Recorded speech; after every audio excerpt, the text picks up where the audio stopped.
નમસ્કાર મિત્રો, સ્વાગત છે તમારું મારી ચેનલમાં। જે લોકોને શિક્ષક બનવું છે તેમના માટે ખુશીના સમાચાર। ટેટ 1ની પરીક્ષાની તારીખ જાહેર થઈ ગઈ છે। પાસ થવા માટે કેટલા માર્ક જરૂરી છે અને જનરલ, ઈડબ્લ્યુએસ, એસસીબીસી, એસટી, એસસીના કેટેગરીના ઉમેદવારોને ટેટમાં પાસ થવા માટે કેટલા માર્ક જોઈએ, આ બધી માહિતી માટે વિડીયોમાં આગળ સુધી બન્યા રહો।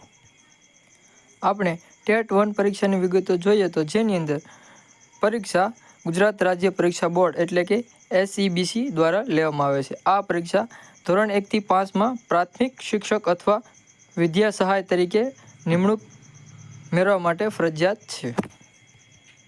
જેની આપણે આગળ માહિતી જોઈએ કે પરીક્ષાનું નામ એટલે કે શિક્ષક યોગ્યતા કસોટી એટલે કે ટેટ 1। પરીક્ષાનો હેતુ ધોરણ 1 થી 5 શિક્ષક બનવા માટેની લાયકાત, જેનું સંચાલન ગુજરાત રાજ્ય પરીક્ષા બોર્ડ દ્વારા કરવામાં આવે છે અને આની અરજી ઉમેદવારે ઓનલાઈન કરવાની રહેશે, જે ઓજસની વેબસાઇટ ઉપરથી કરવાની રહેશે। અને આપણે આગળ જોઈએ એમ કે પરીક્ષાની પદ્ધતિ એટલે કે ઉમેદવારે પરીક્ષા MCQ દ્વારા આપવાની રહેશે અને કુલ ગુણ 150 માર્ક હોય છે, એટલે કે એક ઓપ્શનનો 1 માર્ક હોય છે અને સમયગાળો જોઈએ તો 120 મિનિટ હોય છે, એટલે કે 2 કલાકનો સમયગાળો હોય છે। અને ભાષાનું માધ્યમ જોઈએ તો ઉમેદવારે ગુજરાતી, હિન્દી અને અંગ્રેજી એમ 3 ભાષામાં એક્ઝામ આપવાની હોય છે।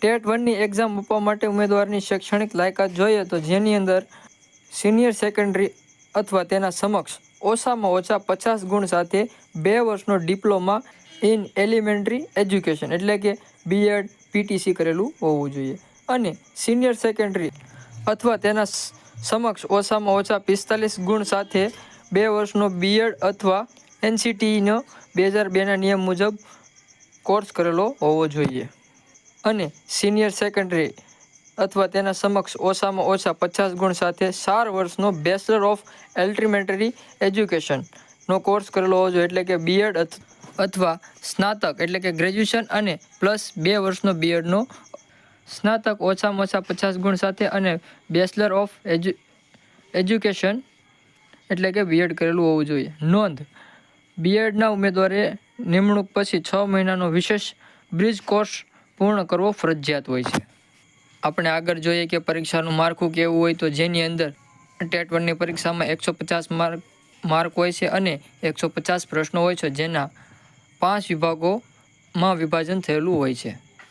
જેની અંદર આપણે વિભાગ જોઈએ કે એટલે કે વિભાગની અંદર બાળ વિકાસ અને શિક્ષકના સિદ્ધાંતો વિશે પ્રશ્નો પૂછવામાં આવે છે, જેની અંદર પ્રશ્નોની સંખ્યા 30 હોય છે અને જેના માર્ક 30 હોય છે। એવી જ રીતે વિભાગ 2 જેની અંદર ભાષાને લગતા પ્રશ્નો હોય છે, જે 30 પ્રશ્નો હોય છે અને 30 ગુણ હોય છે। એવી જ રીતે અંગ્રેજી ભાષાના 30 પ્રશ્નો હોય છે અને વિભાગ 4ની અંદર ગણિત, જેના 30 માર્ક હોય છે અને 30 પ્રશ્નો હોય છે। એવી જ રીતે વિભાગ 5ની અંદર પર્યાવરણ, સામાજિક વિજ્ઞાન અને સામાન્ય જ્ઞાન, વર્તમાન પ્રવાહો જેની જાણકારી વિશે માહિતી પૂછવામાં આવે છે। આમ એ પણ 30 માર્કના હોય છે અને આમ 5 વિભાગ થઈને કુલ 150 પ્રશ્નો બને છે અને કુલ 150 માર્ક બનતા હોય છે। અને આપણે કેટેગરી પ્રમાણે જોઈએ તો જેની અંદર પાસ થવા માટે જનરલ કેટેગરી એટલે કે સામાન્ય કેટેગરીને ઓછામાં ઓછા 90 માર્ક લાવવા જરૂરી હોય છે અને અનામત કેટેગરી એટલે કે એસસી, એસટી, એસસીબીસી અને ઈડબ્લ્યુએસ એ કેટેગરીના લોકોને 82 માર્ક લાવવાના ફરજિયાત હોય છે।